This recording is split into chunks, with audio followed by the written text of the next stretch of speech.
My name is Jens Christian Jensen. I'm an agronomist, and today I'm in the field with Valtra. And right over the hill here you see the Valtra Q305 coming down the hill. It's pulling a very interesting implement because we have a cultivator who had 4 different zones that can be controlled via a prescription map. So we have a gang of discs, tines, a leveler and a packer. You can see the machine is working here in the background just behind me, coming up to the headlands.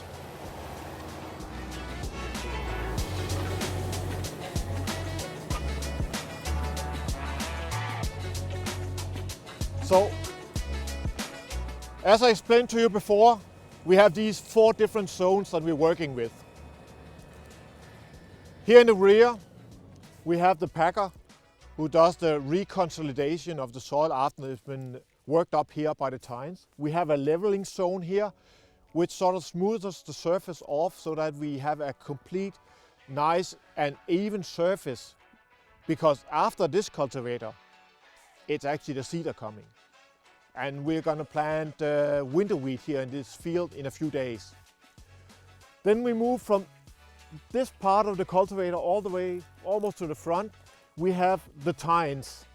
We have, as you see here, very slim tines, very narrow one.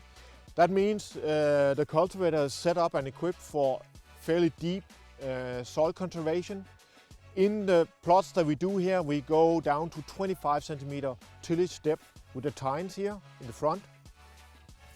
And all the way up in the front, we have 2 gangs of disc. And this is, as you normally know them as speed discs, lined up here, which does the majority of the incorporation of the organic matter, the crop residue that we have up here. So this section of the cultivator can also be adjusted, and it goes from 0, not touching the ground, also down to about 12 to 15 centimeters depth. So we have 4 different zones that we can control.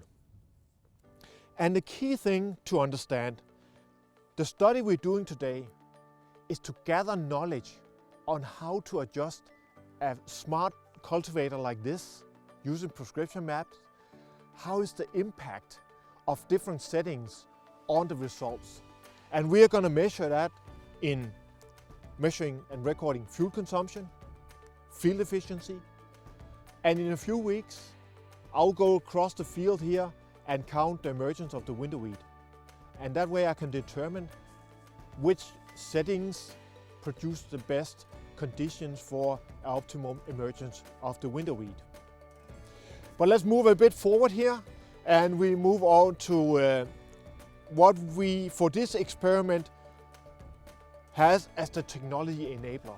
We have the Valtra Q305, equipped with all the precision ag technology that you can think of.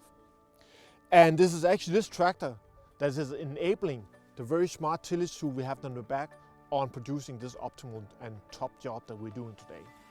Because the prescription map is loading in to the Smart Touch terminal here in the Valtra, and that is controlling the cultivator. So here you see an interaction between a fairly intelligent and smart tractor pulling an intelligent and smart tillage solution.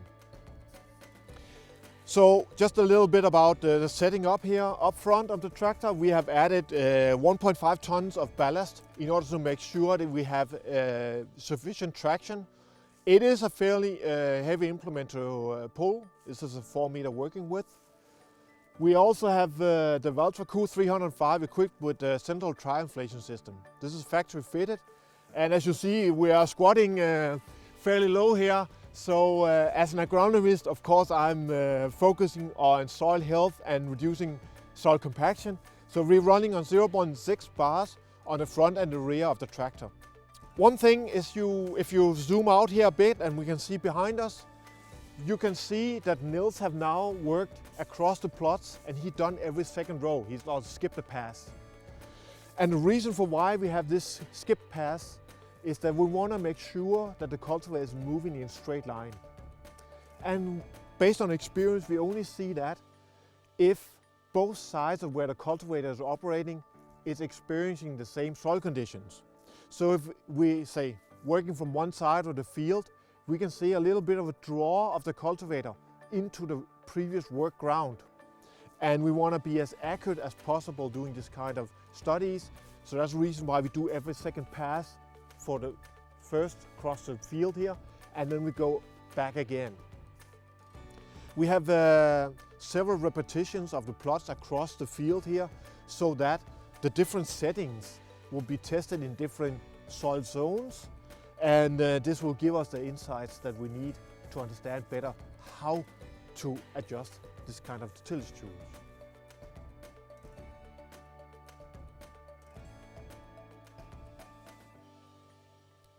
We've now been working the fields here through the plots, and just walked across the plots to see if there's any visible difference between the plots, as we would have expected.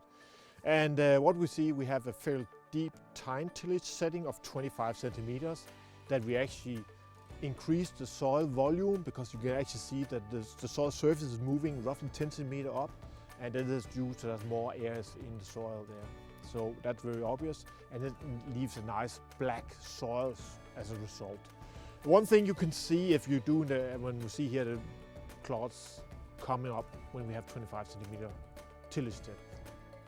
As we move across other tillage depths and it gets shallower, we get less clods as expected. We also see, as we working with this first disc gang up and down, that if we do not use the discs, there's a significantly less mixing up of soil and residue. And we actually see some residue clods also building up.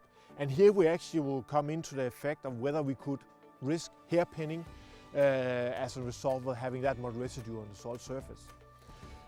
When we engage the disc more, we get, of course, more mixing of the soil and the residue, and that looks very nice. Another thing worthwhile mentioning is that in the study we also have the disc only and no tines engaged, also tines at zero. And what we see there is that due to there's not a complete coverage of the cutting of the soil, we will see some of the canola stems are actually sitting in the soil and being fairly secure sitting there still. So there's definitely some loosening of soil missing if we use disc only. So this is just some of the findings we have done so far, but as I mentioned before, we will do some catching up of doing some emerging count of the winter wheat, which is the following crop, in a few weeks from now. I'm excited to see what the result will be.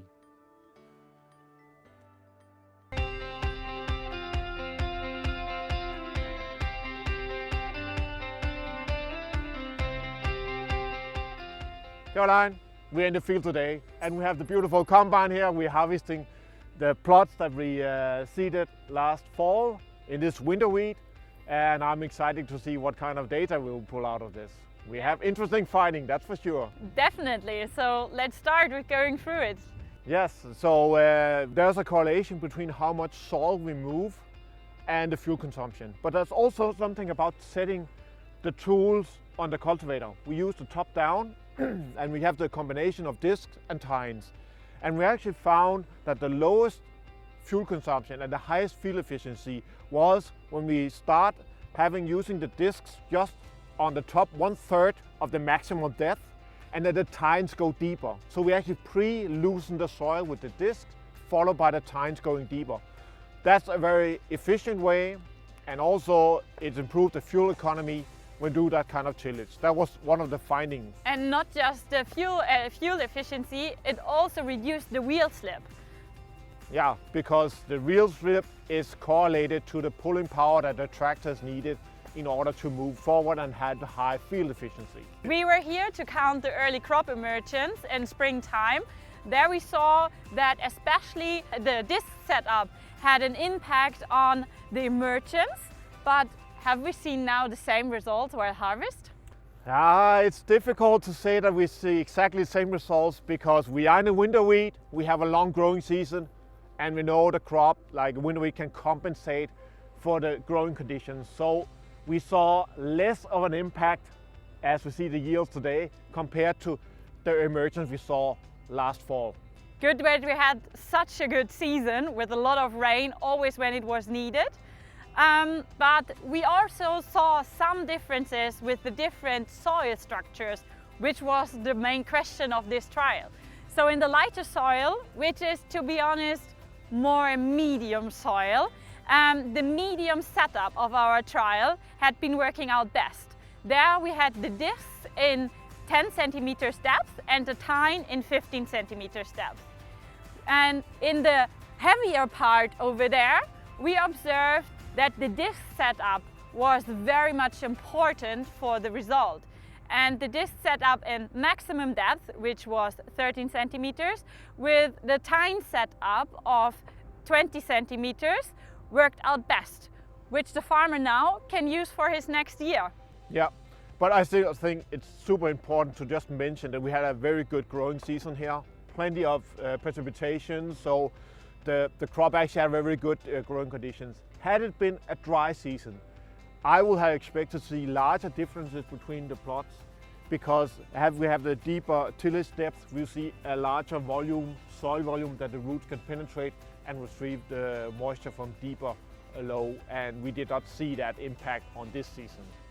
In particular, I think that's worthwhile studying deeper this variable depth tillage, because as we move into the area, we're going to do prescription maps for different areas of the soil.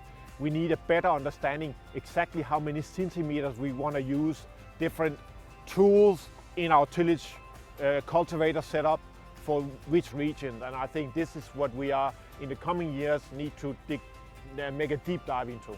Yes.